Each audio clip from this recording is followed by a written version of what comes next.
Well, oops, I maybe turn that down because the room is not so full today. And I expected us to be a cozy little group. We're even cozier than I thought, but a very good morning to you. We're going to enter a really fascinating area in the study of language today, the study of meaning. Meaning is something that has occupied human minds for a very long time. It's been a question in philosophy for several thousand years in actual fact. And there is a long philosophical tradition to what meaning is, could be, how it comes about, how do we know what it is, and all those things. One prominent name there being Plato. What we will do in this and the following two sessions is look at meaning from the point of view of linguistics, of course, the study of language, accessing that question from the point of view what role language plays in this. We have got 3 sessions. Today we will discuss the basic questions. What is meaning? How does it come about? And how do words mean? How do we know that? And there is not only one view on how word meaning is structured and constituted. Then in the next session, we will go beyond the meaning of individual words and look at the lexicon, at vocabulary, and see how the meanings of words are actually related to each other in the word store of a language, but also that involves looking at the word store in our minds. And then in the third semantic session, we will go and look into larger units, phrases, clauses, sentences, how their meanings are actually structured and how they come about. So for today, these are our 5 areas that we will cover. What is meaning? What is actually the relationship between words and the world?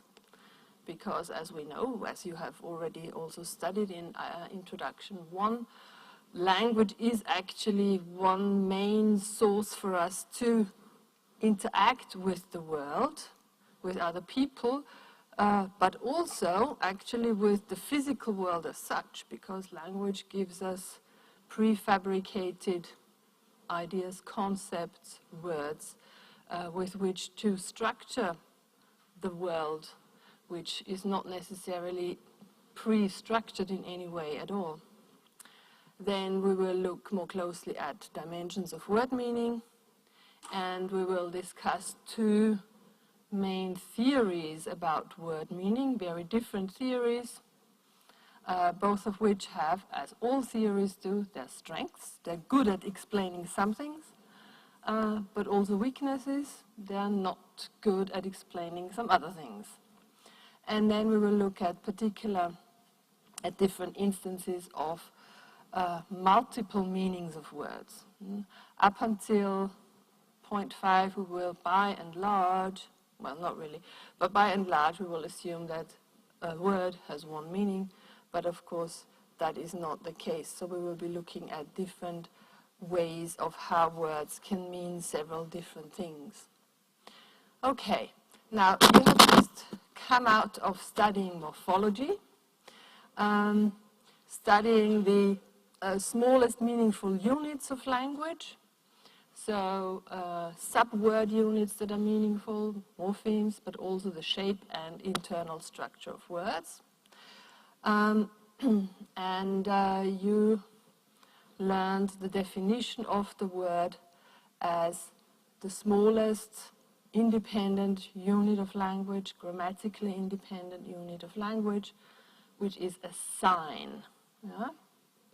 That is, it is a combination between a form and a meaning. And with phonology, you have already got the form side of the linguistic sign, plus orthography, although we didn't study that. And now we're looking at the meaning side of of the sign, and that is semantics. That is first and foremost, and that was of the beginning of semantics also, studying the meaning of words, but also the meaning of phrases and sentences. So what semantics wants to achieve and what it is interested in is looking at meanings of words as they are part of the language system, independent of one concrete or another concrete instance of use. Yeah? So something that a convention about word meaning that all speakers are assumed to share, and looking at sort of the systematic relations also between those conventional meanings between this word and the other. That is one thing. So that is the aspect of our language knowledge, if you like, if we look at it from the point of view of us speakers. Semantics, however, also likes to look at the language as an abstract entity. Yeah? But of course, in our lives as speakers, we use words in real situations. We put them into sentences, and we use them to do things in the world. So that would be the meaning, the language in use level. Yeah? And on a concrete occasion, we might mean different things with the same word. Yeah? If you take the word coffee, which has a certain prominence in morning rituals, it could mean all sorts of things. In our sort of morning getting up rituals, it would mean a brown liquid that is hot and has the characteristic of supposedly making us more awake, right? So we could be referring to this liquid. We could also be referring to the use of the cup with the liquid in it. But we could also, if we were running a coffee shop, we could also be referring to a sack of coffee beans. That would also be coffee. Yeah? Or if you were working at the stock exchange for raw materials, coffee is also traded at an exchange, not at a stock exchange, but as a commodity exchange. Then you would be referring to a huge amount of that ware. Yeah? Or something totally different. In another year, you could say to your friend, let's meet for a coffee. Then you wouldn't be thinking of coffee beans or even of the brown liquid in the first instance, but maybe of this event of sitting together for a certain time while having this cup with the brown liquid in front of you and talking to each other. Yeah?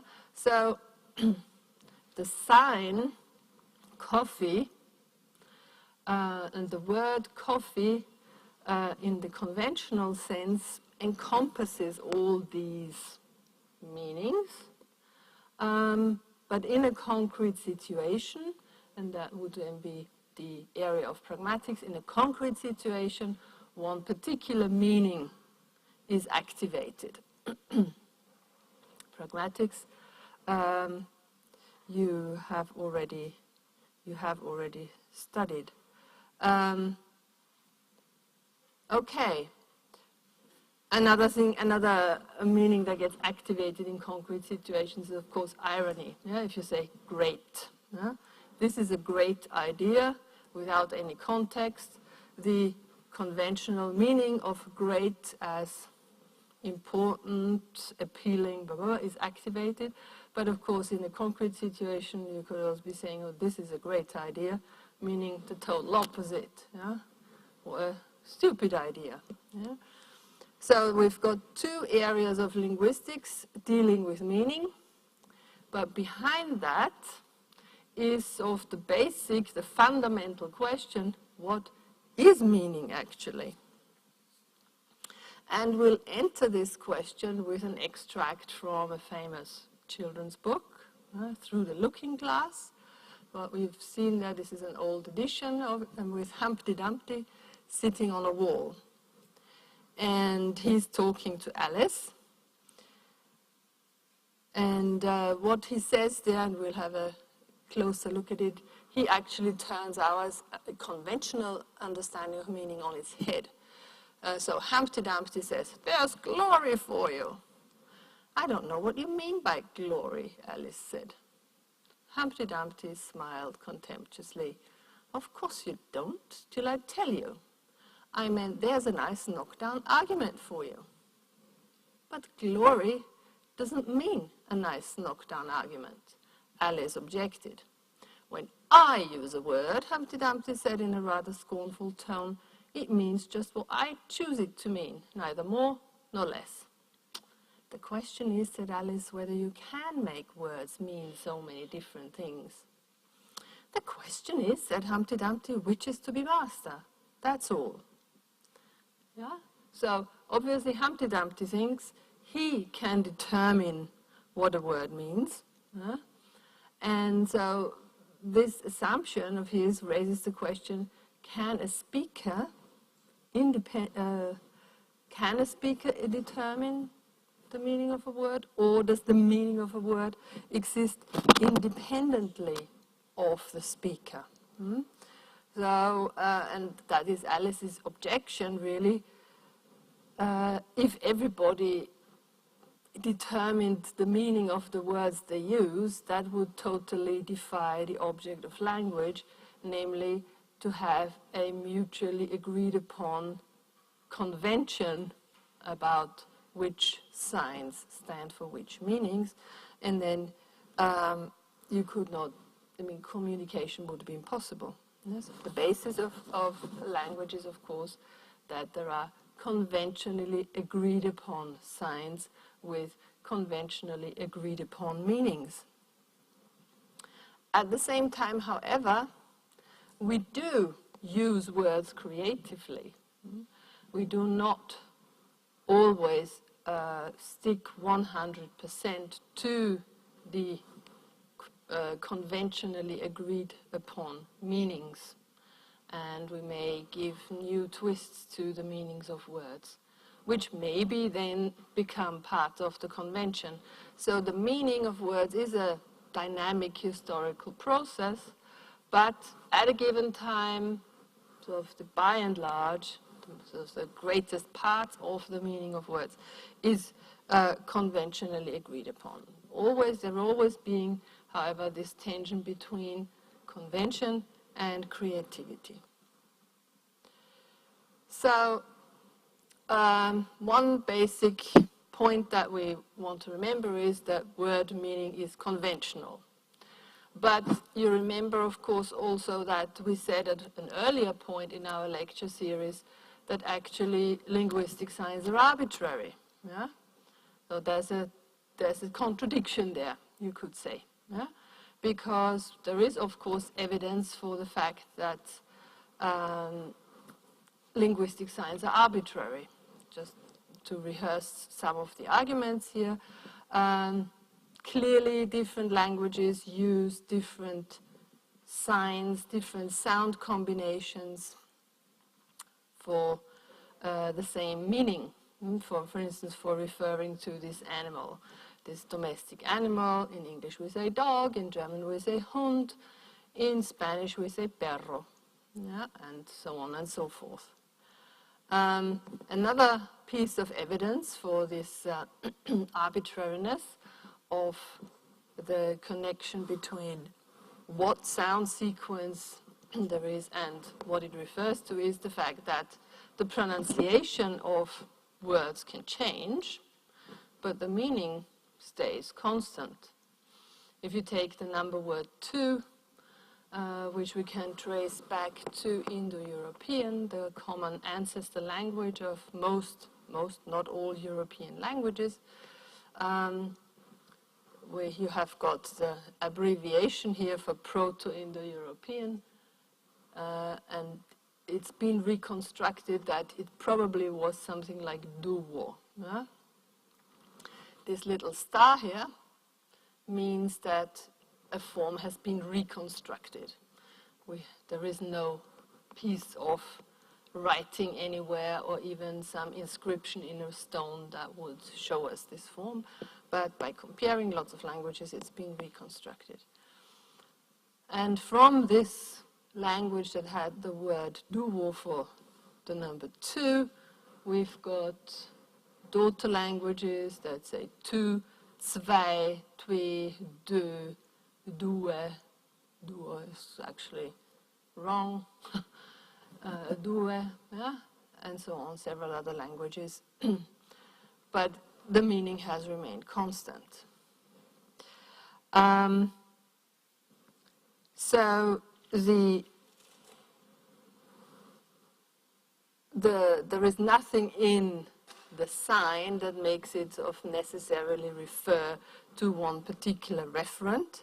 The exception being, of course, onomatopoeic words like imitating the sounds of physical reality, noises of animals, and so on. Yeah?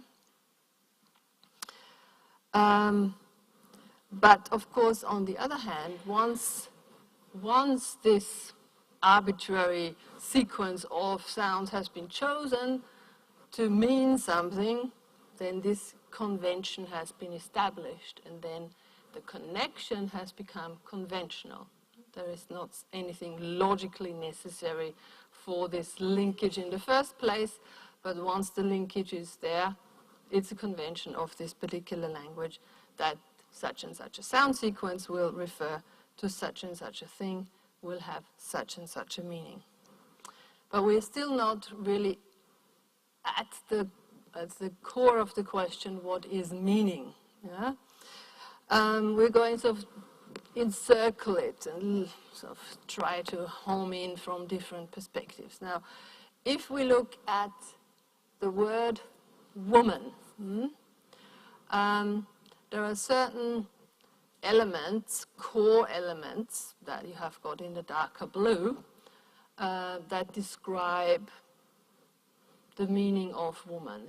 The word refers to a human being, a female human being who is adult. This we think of as the conceptual meaning of the word woman. That is our idea of woman, these basic features. But our idea of woman also has additional elements attached to it, namely that, for instance, typically women have long hair, women are smaller than men, women are gentle, or maybe women are very dominant, women are emotional, women are not rational, and already you see that these elements of meaning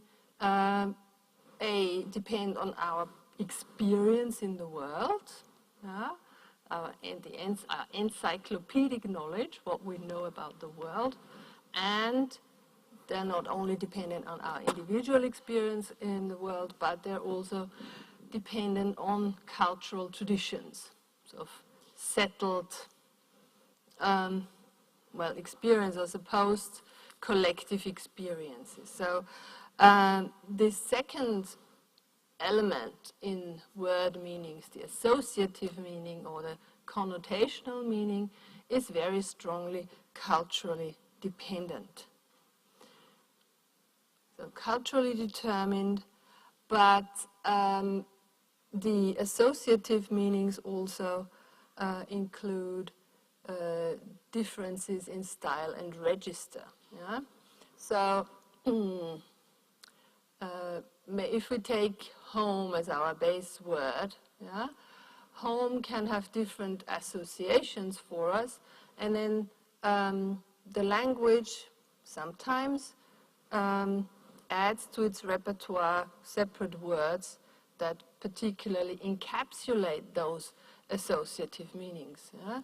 So if we're thinking of sort of the cuddly personal space element in the meaning of home, then we have words like, well, this is my place, this is my digs, yeah? But there are also poetic meanings to home that are then specifically realized in the word abode. Or formally, you could be talking about somebody's residence. Yeah? And then, of course, you can create humorous effects, saying that if you're living in a tiny little room in a student hall, then if you refer to this as my residence, yeah, a 10 square meter residence, that would be then ironic, or humorous at least. Or in official papers, somebody's home is often referred to as domicile. Okay, so to just summarize this, the associative meanings of words are bring in stylistic nuances, and even more importantly, they are culturally determined. There are culturally dependent associations. So maybe this dress association is actually not really there that much anymore in our society. Yeah? At least in everyday clothing, the dominance of the fact that women wear dresses is not that strong anymore as it used to be in 40 or 50 years ago. Okay, so we've got two levels of meaning, if you like, the denotational and the connotational. And the next question we need to ask is, where does this meaning actually come from? How does it arise? And there are two main points of view. The one is that says that, well, the meaning arises because words refer to things. Yeah, I say chalk, and there is this thing here, and therefore that is the meaning. I use it to refer to this object, chalk. The other one is, the other point of view is that this direct relation is probably doesn't work in enough instances, and we need to include a third element, namely our mind, the concepts that are in our mind. Because we, as I've already said today, we use language actually to organize our view of the world. The world, the physical environment around us, but also our inner life, does not really come prefabricated into fixed units, as you will see very easily when you compare different languages. If you compare, for instance, Spanish and English, or also Spanish and German, you have got, in English, you have got one word for leg, both no matter and German too, das Bein. Unless you're Austrian, then it is a Fuß. Whereas, and no matter whether it is an animal or a human, whereas in Spanish you use two different words. And so, by having these two different words for it, this already suggests two separate concepts of a human leg and an animal leg. Or if you compare German and English namings of spaces in cities, when you, in German we use the word Platz for a space of basically any shape. It can be rectangular or it can be round. It's always a Platz. Yeah? Whereas in English, the word square is limited to an angular space. And if you have got a round space, you would have to call it circus, like Piccadilly Circus. Yeah? In German, you could say Piccadilly Platz. But you couldn't say Piccadilly Square because it's sort of round. So different languages open us the possibility to make different distinctions, finer distinctions, or leave out some distinctions. This does not mean, in my opinion, that our mind is then incapable of making those distinctions per se, but of the base level vocabulary of the language that we learn gives us a basic tool set of categorizing the world. If we want to categorize it in a different way, we have to make an extra mental effort. And since different languages come with different tool sets, then sort of the first step in categorizing the world may be somewhat different in different languages. There is, of course, also the view that the categories that are prefabricated through your language actually determine your worldview. There's been a big debate about this. I personally I'm not an adherent of this extreme view that we cannot step beyond the categories that are prefabricated in our languages. Okay. So let's have a bit of a closer look at the first way of trying to answer the question, how does meaning come about? I've already said this question, how does meaning come about, goes back quite a long time. So for instance, also in the 17th, 18th century, and also like Jonathan Swift dealt with this question. And in one episode, he describes a country where the Academy of Scientists had decided to economize communication because people were using so many words, not getting anything done. And first step was to abolish all words apart from nouns to refer to things, and then to abolish words altogether, and people should just carry about the things with them that they would like to communicate about. So there was also illustrations of people walking around with all sorts of unwieldy objects. Yeah? And in the story, in Gulliver's Travels, in the book, the argument of those scientists is that since words are only names for things, it would be more convenient for all men to carry about them such things as were necessary to express a particular business they are to discourse on. Now, there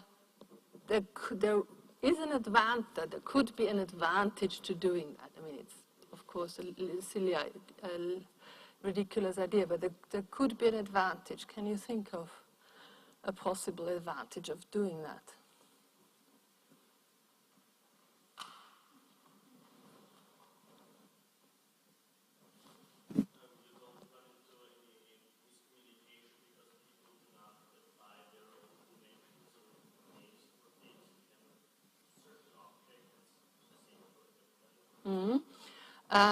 Yeah, you wouldn't run into miscommunications. I take this as you meaning that yes, people wouldn't apply different words for the same thing, and you wouldn't even need, people wouldn't have to translate. You wouldn't need different languages because you would just sort of point at objects. You wouldn't use any words at all, you would just point at objects. Of course, this would hugely limit what we can talk about, yeah? Because lots of the things that we talk about are not objects that we can carry about with ourselves. But this is just sort of showing an extreme position, and also showing that it is actually impossible, and that this direct connection from word to thing is really not enough, right? That because if we look at this a little bit further, it works with things like chalk, yeah? Or pointing to a person, but you'd always have to take this person with you if you want to communicate with another person about this person, or referring to a place, London. Yeah? But still, we can all imagine that there are physical entities in the world, even if we don't go to this silly extreme from Gulliver Travels, there are physical entities in the world that we can say the word points to. But what about these words? They also mean something, but there is nothing we can point to that these words refer to. Yeah? So qualities, actions, some actions you could point to while somebody is doing something, but also words like tradition that refer to abstract ideas.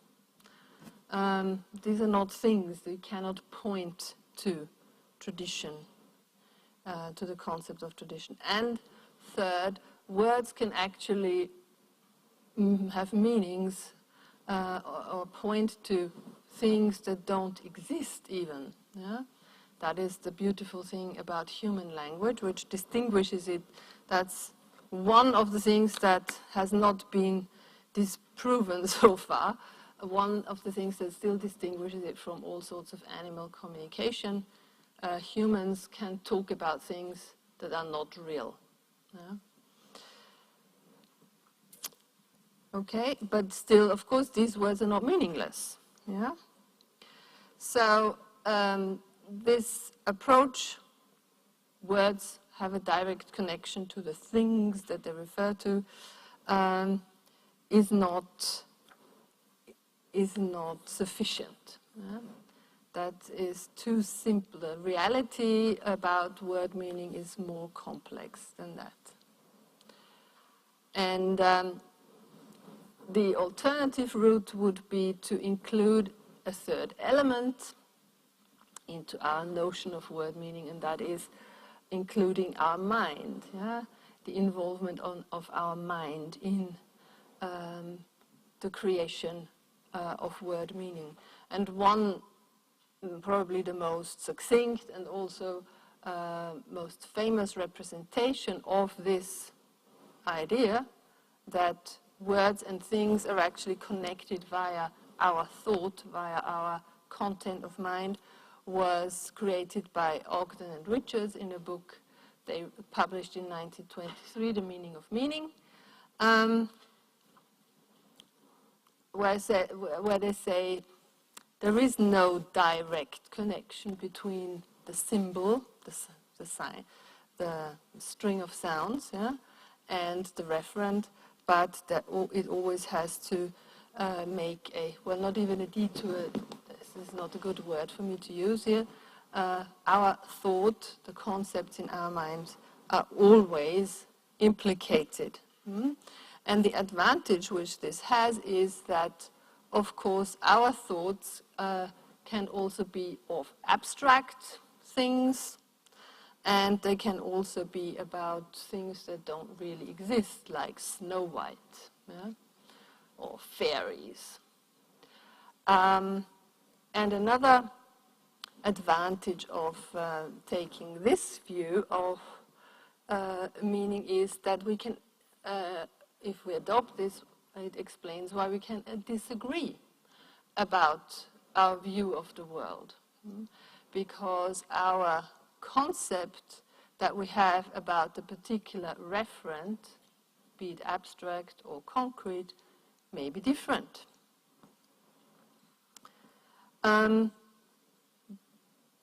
One real difficulty that remains with this approach is that it's really hard to define and to say what actually is this content of mind, this concept or thought. Yeah? How can we describe this?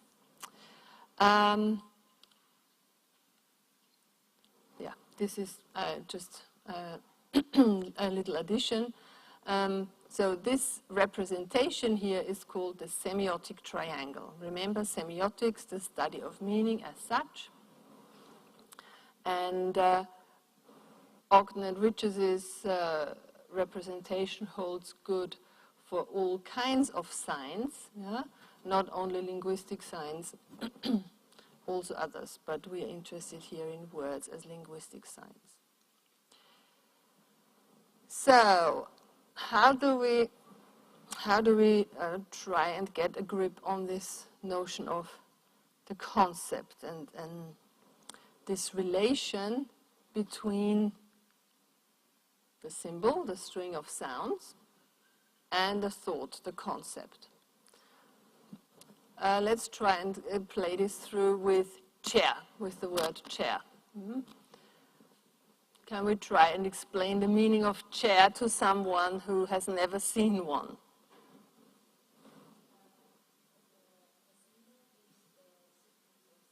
Mm-hmm. Mm-hmm.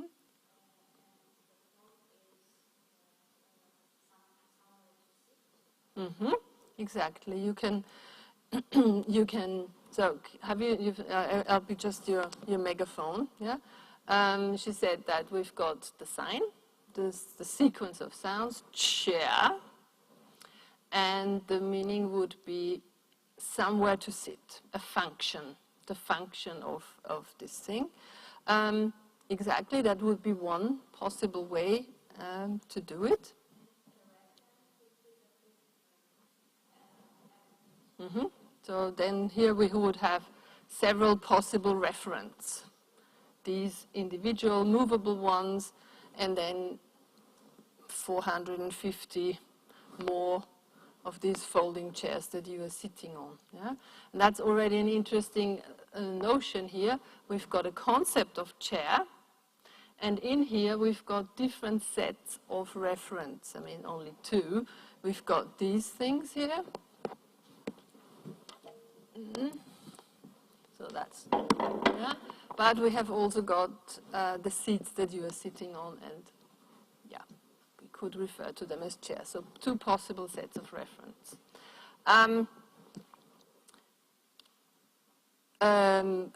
Just stepping back behind, one step behind what you just have said, is of course we could point at the chair. Yeah, what is the meaning of chair? So that would be the Gulliver's Travels solution, or carrying chairs around with us if we want to communicate about them. What you have said is explaining its use, yeah, to saying, well, that's something to sit in or sit on. Mm-hmm. You could also describe it. You could say it is an object that consists of 4 legs. It has got a horizontal plane and a vertical plane, and it is about knee height, and then it would probably continue giving its function, explaining its use, right? Or you could then also, and probably would go on, and that's, we have already done that, you could specify it further by pointing at different specimens. So this is a specimen, and those folding chairs are specimens, or an armchair, and so on. Yeah? So we've got already different dimensions of the meaning of chair there in our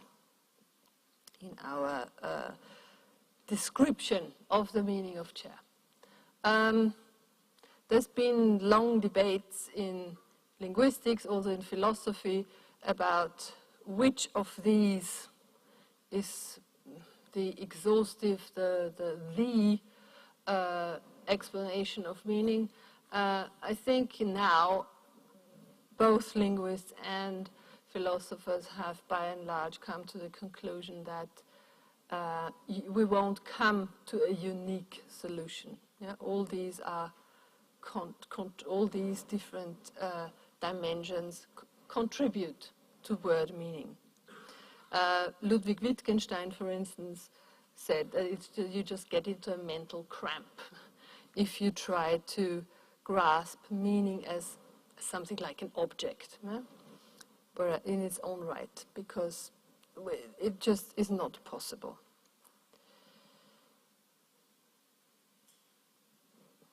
So what we have just been talking about is that meaning is the relation between a linguistic expression and a mental category. And this mental category, as we have seen a little bit with chair, is used to classify objects that we find in the world. These objects can also be abstract, of course. So this relation between the word and the world is indirect. It goes via our concepts. That is one. That's what we will call denotation.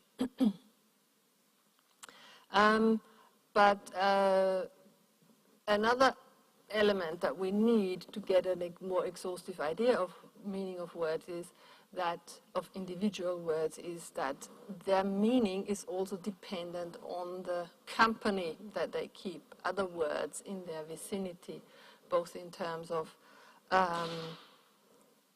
words that are in a paradigmatic but also in a syntagmatic relation. And that is something that we will look at the next 2 weeks. So our idea of the semiotic triangle is getting richer and richer. We've got the three basic elements there: symbol, thought, and referent. What we think of as meaning, linguistic meaning, the meaning of a word, is this conventional relation between the symbol and the thought, the concept, right? The concept gives us those ideas that enable us to decide if what we see in the world, in physical reality, or not in the world, physical or non-physical, is something that I recognize as a member of this particular conceptual category or not. I may have, for instance, a notion of chair that would say, nah, that's not a chair. That's a seat, a folding seat, but not a chair.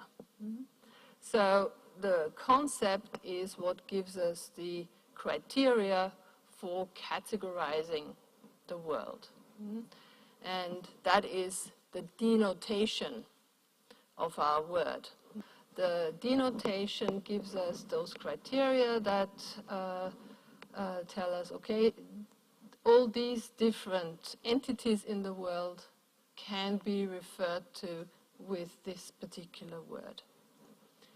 And apart from that, of course, there is also connotation, as we have seen, associative meanings arising from the experience we have with words and their reference in the world.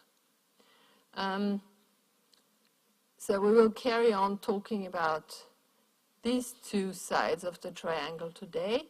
Next week, we will look at this area here, because the exact extension of a word depends crucially, as I just said, on the company there is all in the language around this word. So we've seen the examples with pata and pierna, square and Platz, and so on, square, circus, Platz.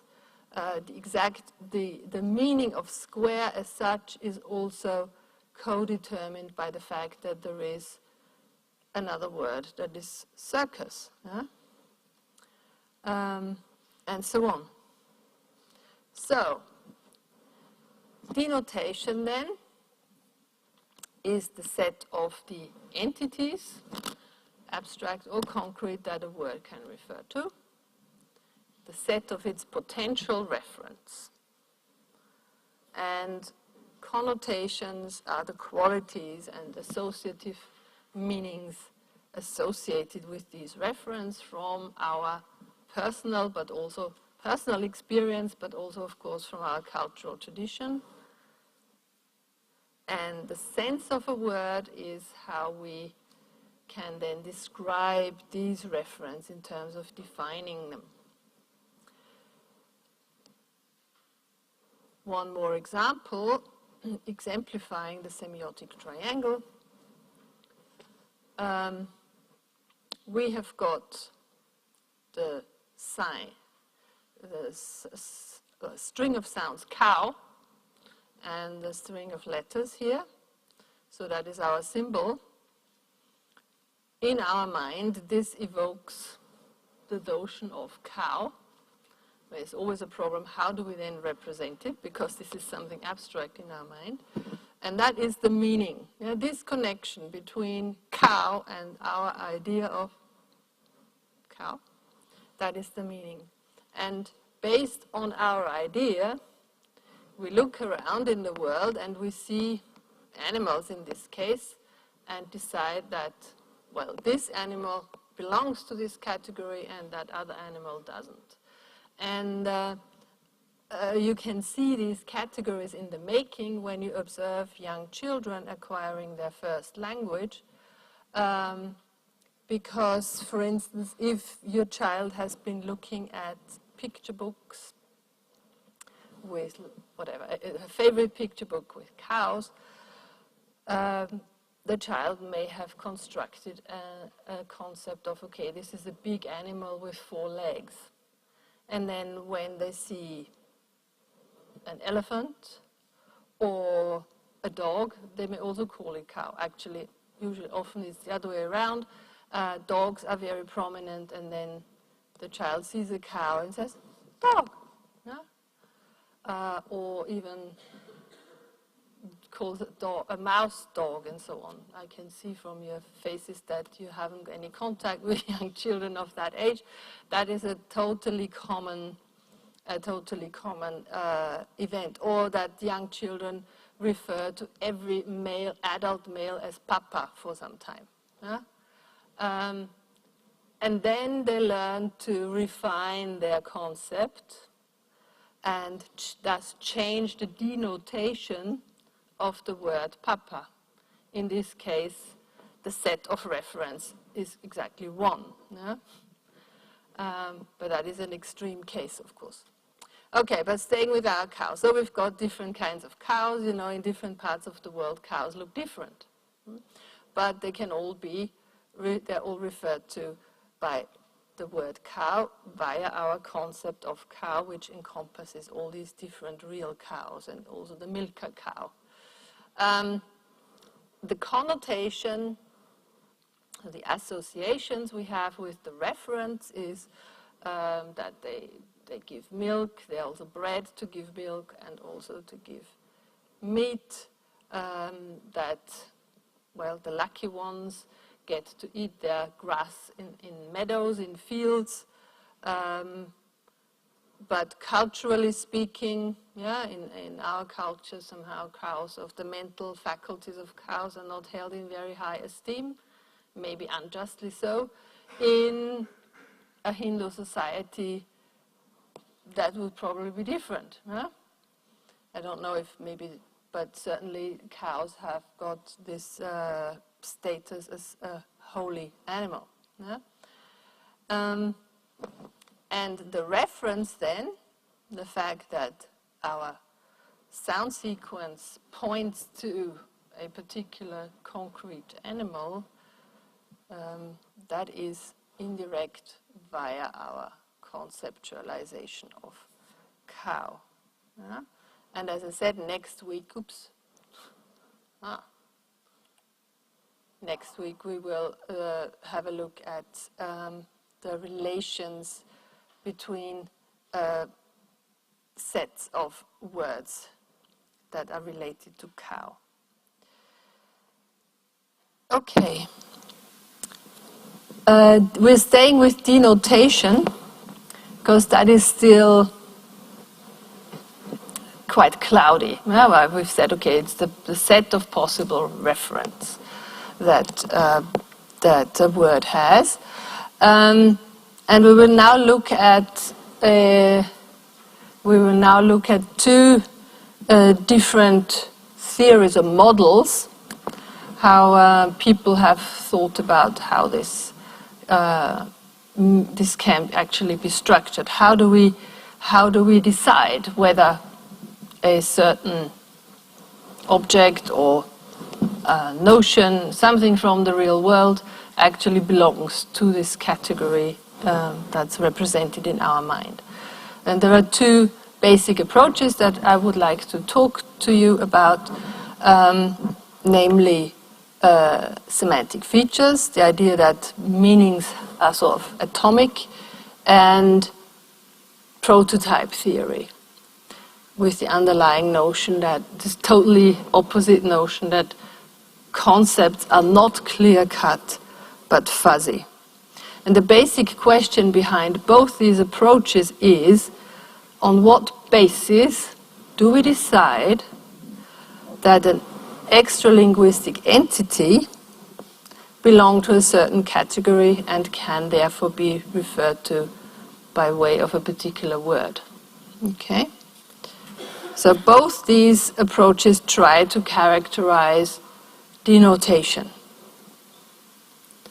So for the first one, we return to an earlier slide that we looked at briefly at the beginning of today's session, and we will focus on this side of the slide, on the dark blue side of the slide, the semantic feature approach.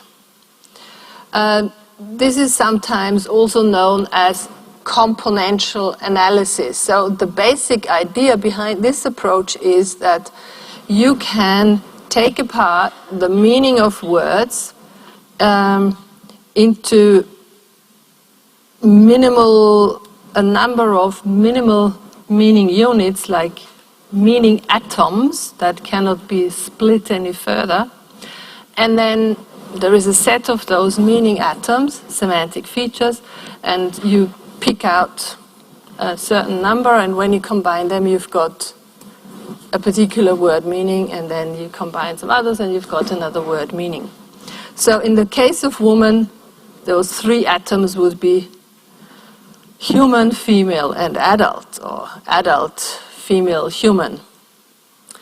And you can, in this slide, you can see illustrated how this is, how this works. So we've got adult, we've got human, we've got male, female, and whether a feature is present or not is indicated by plus or minus.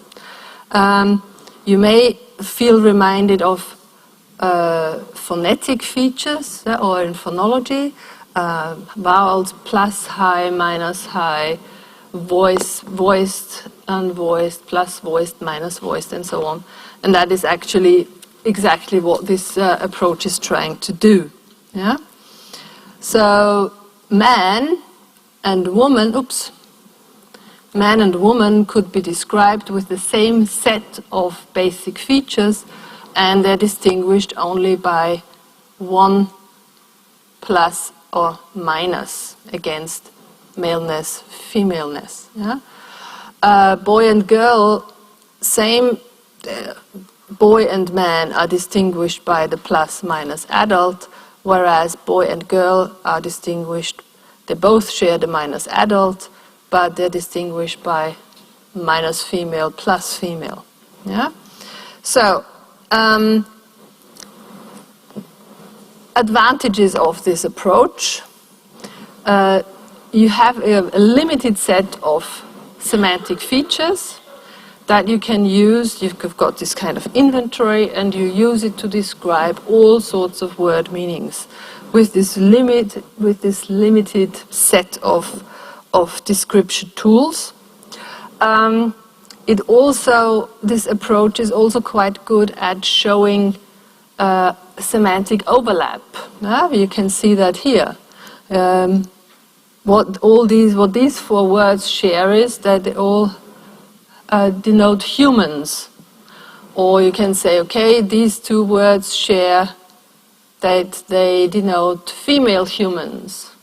Or these two words share that they denote non-adult humans.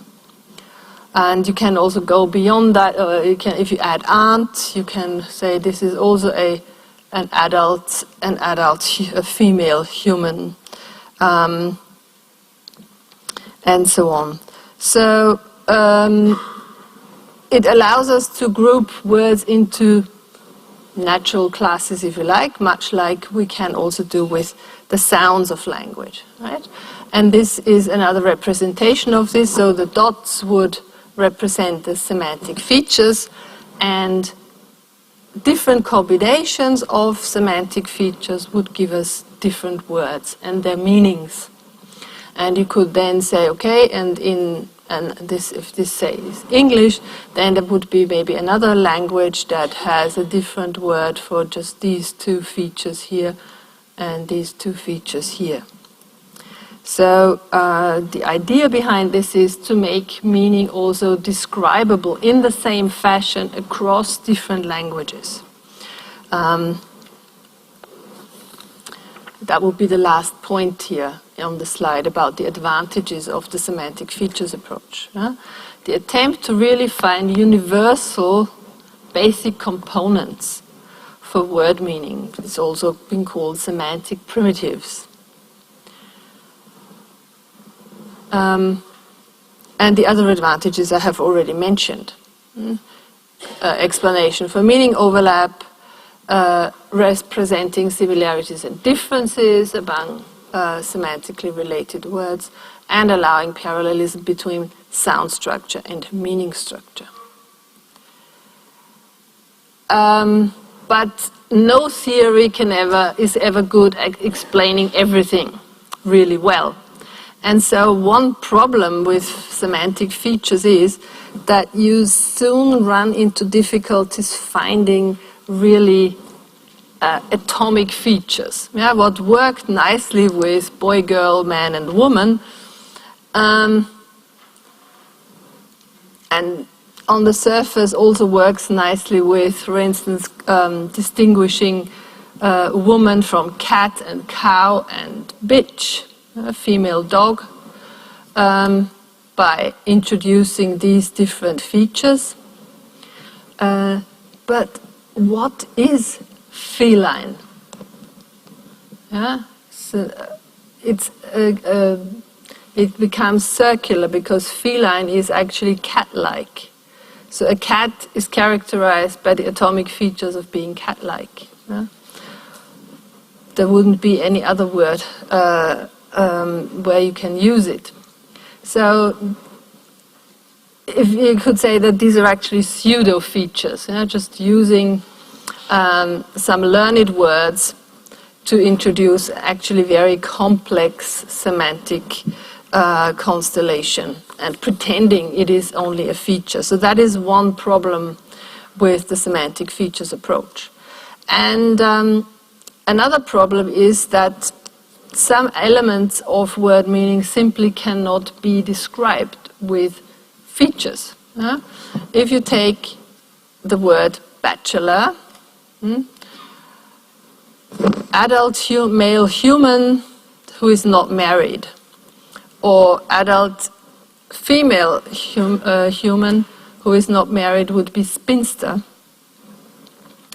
But you would not apply these words to each and every entity in the outside world that has these features, that fulfills these features. Because, for instance, the Pope is a male human adult who is not married. But you wouldn't call him a bachelor. Or Tarzan as well. And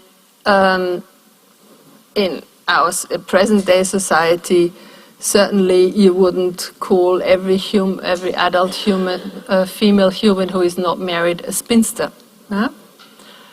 So we've got this problem that semantic features cannot grasp all there is to word meaning.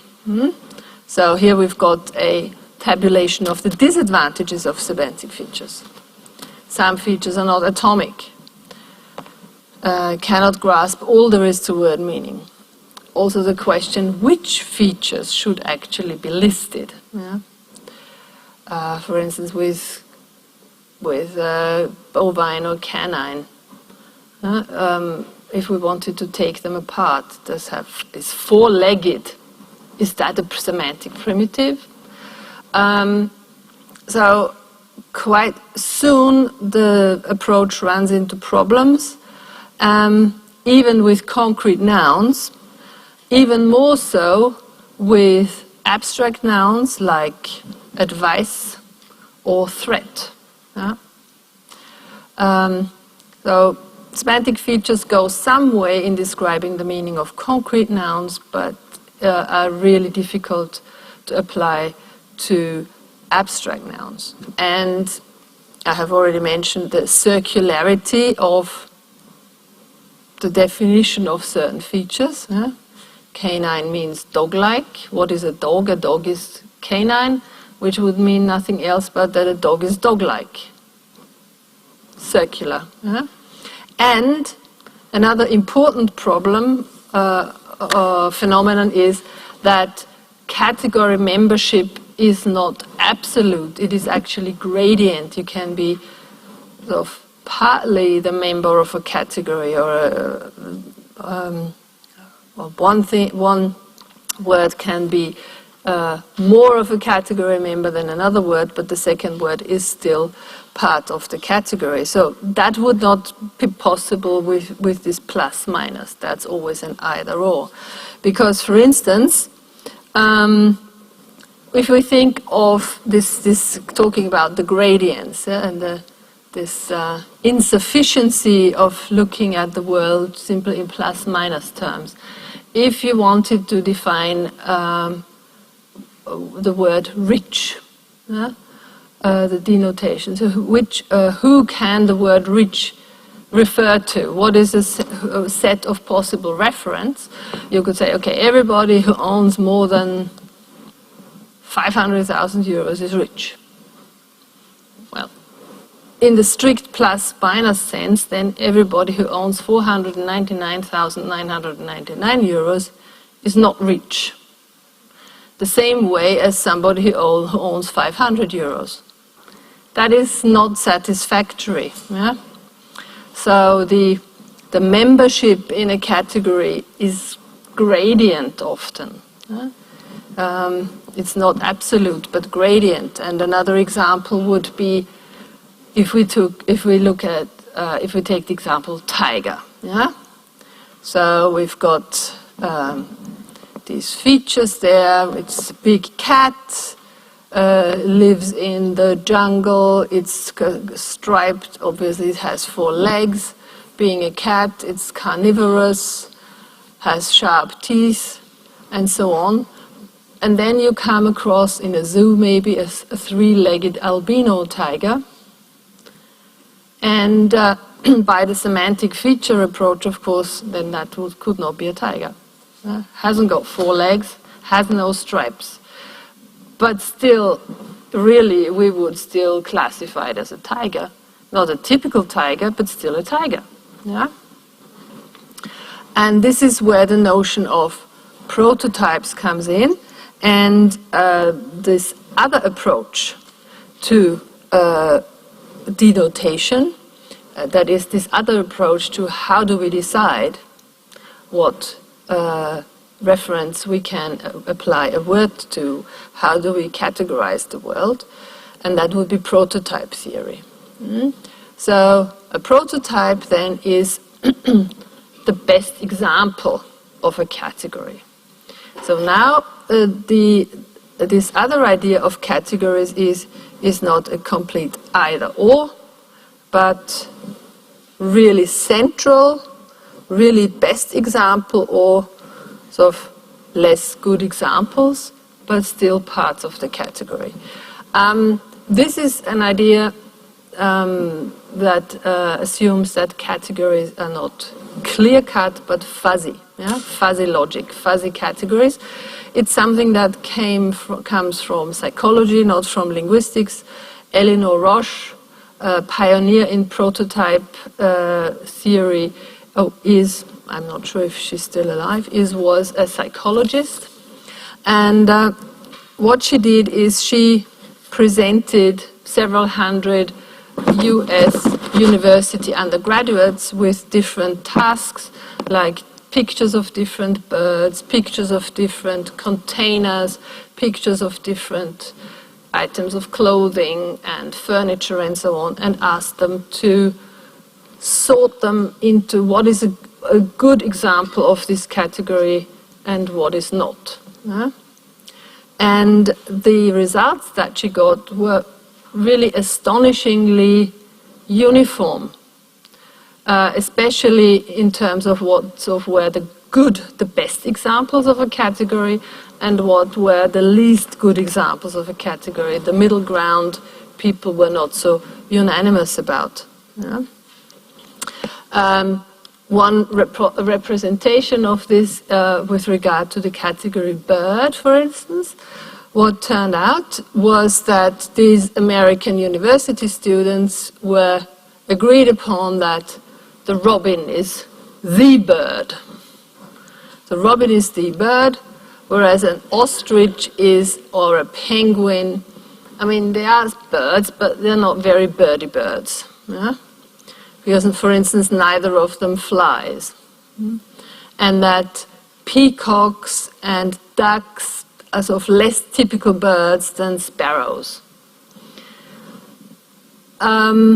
What you can see also from this representation here is that also prototypes are culturally dependent, because if we did this study, and it's been done, with 200 university students in the different parts of the world where there are no robins, for instance, their prototypical bird would look different. I imagine that your prototypical bird would not be a Rotkehlchen, but maybe what? Maybe a sparrow, or if you live in the city, maybe a pigeon. So it really depends on your experience of the world, but that does not detract, sort of make the basic idea less true, that our mental categories are very much structured like this. There is a prototypical center with sort of decreasing amounts of prototypicality for other members, but they're still members of that category. So these are then the advantages of prototype theory, because that it can also include associative meaning, and also explains why actually we use expressions like, typically we do this, or this is a typical so-and-so, or strictly speaking, or this is a sort of bird, or technically speaking, this is not a chair, but we are using it as one, and so it is a chair. So this kind of undecidedness, relativity, we can account for by using prototype theory. Let's have a little experiment and look at these items of clothing. And my question to you is are they ordered, in your view, are they ordered in terms of prototypicality? It's the most,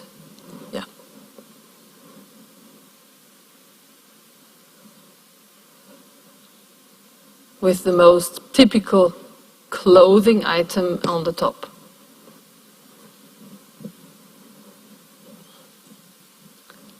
Is your question to this? Is your answer to this question yes or no? No. Okay, they're not ordered by prototypicality. Now, what I would like you to do is to decide for yourself what are the two, for you, the two most prototypical clothing items and the two least prototypical clothing items on this list. You personally.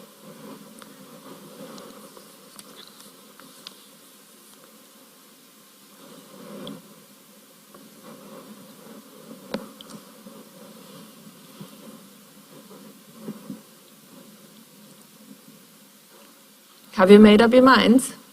Yeah? Okay, can you just tell me your candidates for most prototypical? Anyone start?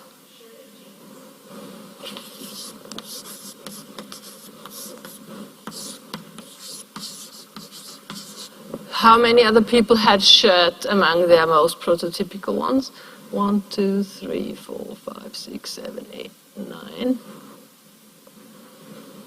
Somebody says, okay. How many of you had jeans among their 2 top candidates? 1, 2, 3, 4, 5, 6, 7, 8, 9, 10, 11. You at the back? No. Okay. Any other candidates for most prototypical?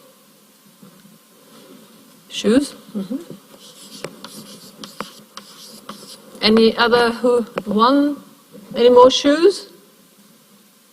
1. Mm-hmm. Actually, I should have added 1 to each, but never mind. Any other prototypical items? Most prototypical? Mm-hmm. Okay. Right, so let's have a look at least prototypical. What were your candidates, for your top candidates for least prototypical? Uh-huh.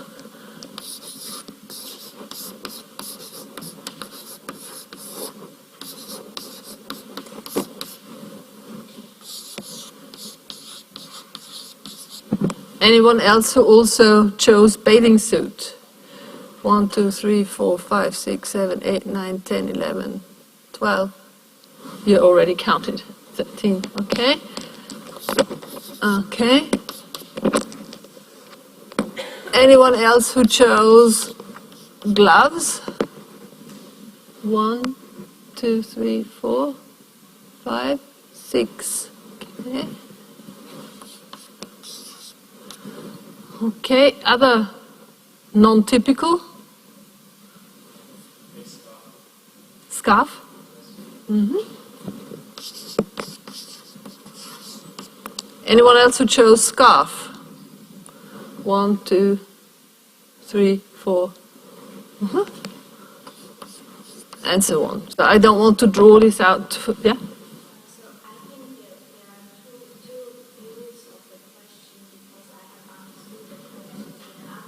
Uh-huh.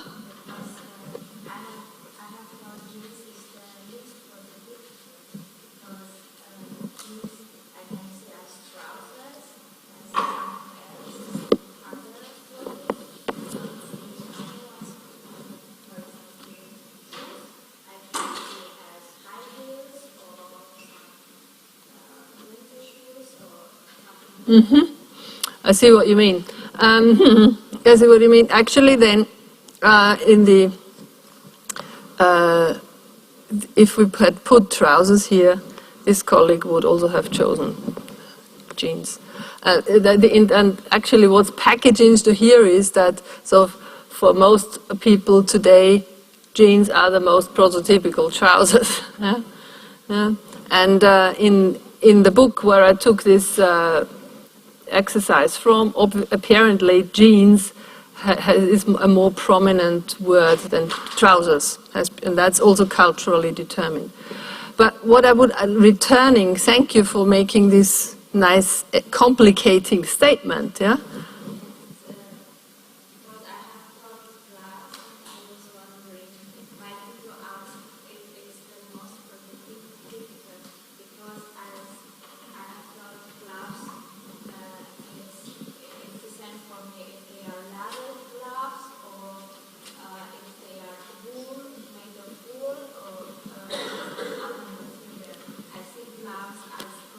Mm-hmm.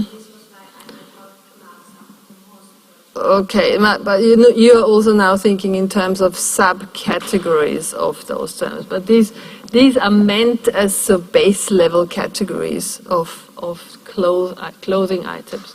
But despite the complicating factors brought in by the statement of your colleague here, is I think it's prototypical categories are statistical. And that we can see also from our small statistical population sample here, that there is quite a lot of agreement on what is most typical, what is least typical. We would have to discuss for hours on end what is number 3, 4, 5, 6, and 7 probably. Huh? And that was also the case with the birds and the containers and so on in Eleanor Roche's study. What I would like to point out once more again is that prototype categories are also culturally determined. Yeah? You may think of a society where there are no skirts or no bathing suits. Okay, so that was the question of how do we actually decide what is a member of a category and therefore a candidate for being a referent for a particular word. Now we move on to the question, what about multiple meanings? Yeah? So up until now we have more or less assumed that a word has a meaning, one conventional meaning. It may be altered by contextual circumstances, but it has one conventional meaning. And that is what is depicted here with this one-to-one relationship. Word 1 has one meaning and word 2 has another meaning. But we all know that there are also cases like this, where we have one word with several meanings. And also the reverse case, several words that have the same meaning. But we will come to that later. Examples for this would be, she hit the nail on the head, the rock hit him on the head. The word head clearly has two different meanings here. In one instance, in the second line, it is head is the part of a human body. In the first line, head is part of a longish steel object, or object made of iron or steel. In example 2, I've just seen a bat flying around. He hit the ball with his bat. In the first line, we've got an animal there, a rodent with wings. So that would not be a prototypical rodent, for instance. Yeah? And in the second line, we've got a wooden object. Okay. But when we compare the relationship between head and bat, they are not really the same, are they? The two heads and the two bats. Can you figure out what the difference might be in the connection between the two sets between the two words in each set?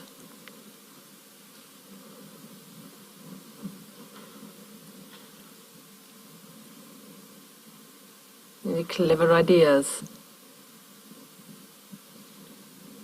in your heads, by which I'm using another meaning of head, which is really sort of referring to the inside of, to your minds. In the two examples in one, the two meanings are related in the sense that in both cases, head refers to the tops of somewhat sort of rounded top end of some longish shape. Yeah? The top end of something. The top end of the human body and the top end of a nail.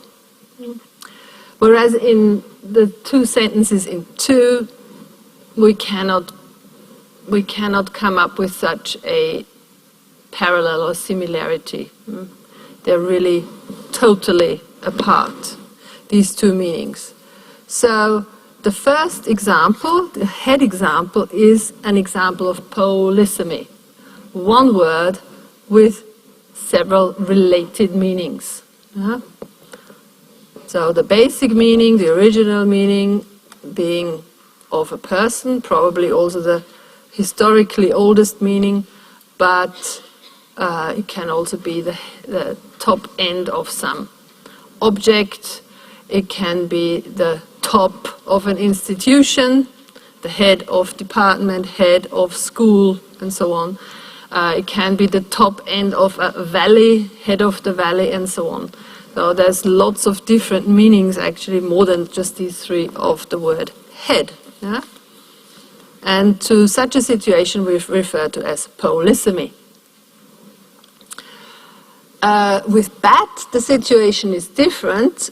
We have got two really unrelated meanings. Yeah? We've got this small flying animal, and we've got a piece of wood for hitting a ball. They have the same form, same string of sounds, but the meanings are totally unrelated. So we think of them actually as two words that just happen to have the same form.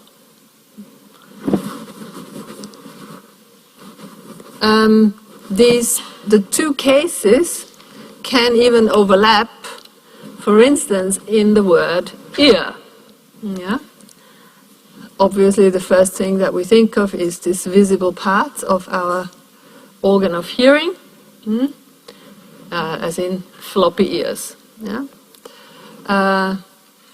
Or then the sort of the invisible parts of our hearing, our sense of hearing, to have a good ear for music, a good ear for jazz. Yeah? These two are clearly related. Yeah?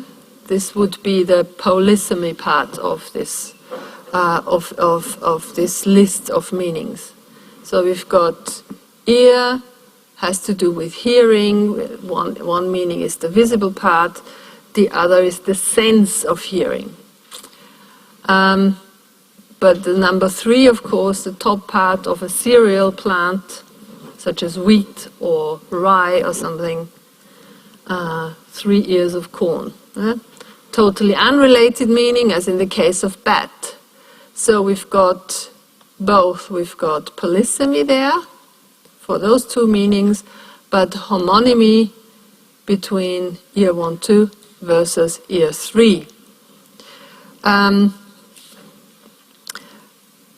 Etymology helps us often to decide also, or to explain how this can come about. But in the case of ear, the origins of ear 1 and 2 versus ear 3 lie in different words. Originally, they just happened, their pronunciation just happened to develop in such a way that they became identical. Since we all know German, you know the German cognates. Ear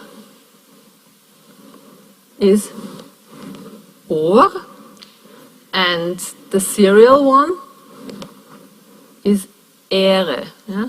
Ehre. But in English, the sound developments were such that the pronunciations of these two words coincided. So we have got a combination of polysemy and homonymy. And here you have got, and an extension of this is that sometimes two words may have the same, they may be the same in pronunciation, but are spelled differently. Then you talk about homophones, sounds the same. Whereas you may have also two words that have the same spelling, homograph, written the same, but have different pronunciations. We're all familiar with cases like that. For instance, flower.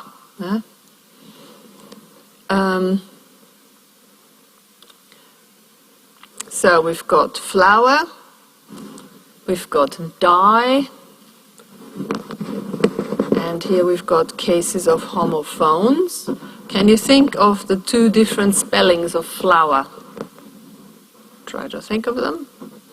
And the two different spellings of dye. And the examples 3 and 4 are in angled brackets for indicating orthography. We've got wind and wind, and we've got tear and tear, right? So the first two are homophones, the second two are homographs.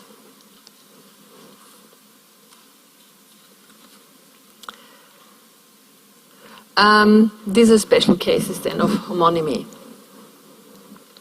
Now this debate whether two forms are homonymizable or whether they're polysemous or whether they're homophones or homographs is definitely relevant for linguists, because as linguists we want to describe the lexicon of a language as fully as possible, also the form-meaning relations as fully as possible. For us as speakers in our daily language use, probably less so, because, for instance, in the case of ear, but also in the case of bat, it's not very likely that the different meanings will appear in the same context. We may not even become aware of their existence as homonyms,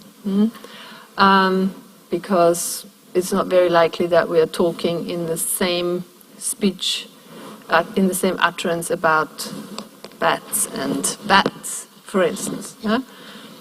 But the homonymy polysemy debate is definitely highly relevant for dictionary makers and dictionary users, because if you want to look up a word, the meaning of which you don't know, you need to be able to distinguish between related and unrelated meanings. And the way polysemy versus homonymy are represented in dictionaries is that, and here we use the example ear again, is that the polysemy items have got a joint entry. So we've got ear 1, the organ of hearing and the sense of hearing, whereas the homonymous item, ear 2, the seed-bearing parts of the cereal, gets a separate head word, ear 2. And that's the type of dictionary entry you have definitely come across before. I will take up synonymy next week, but I will skip to the first part of our summary.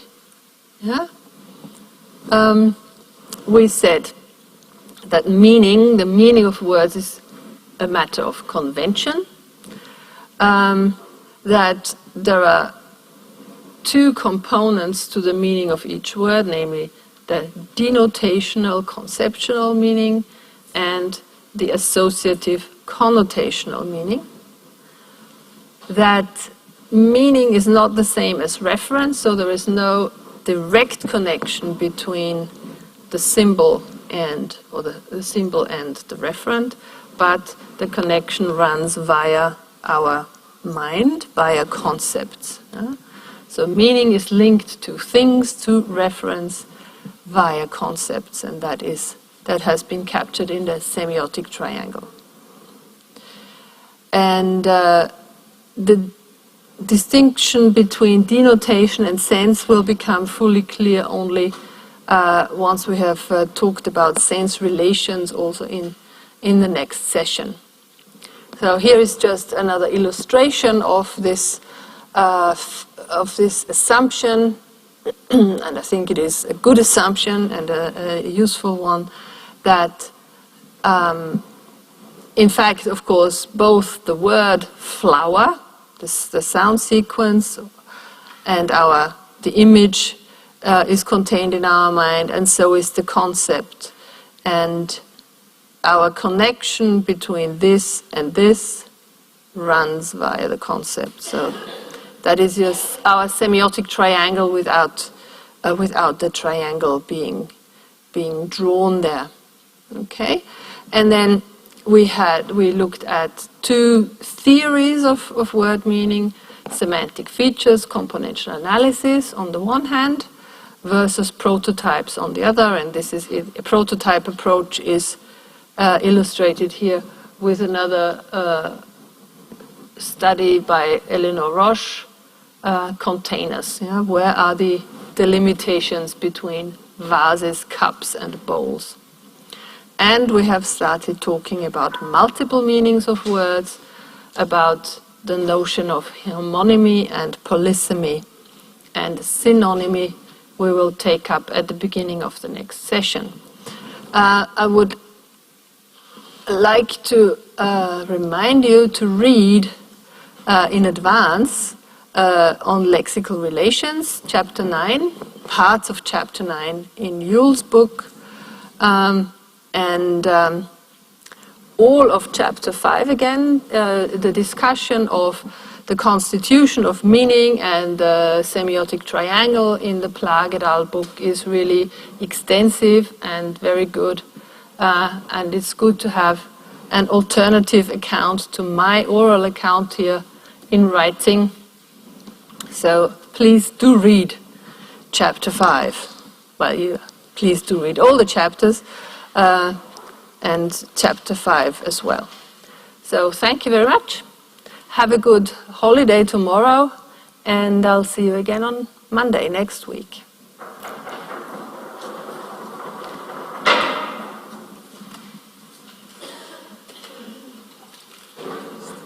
Ja, hallo.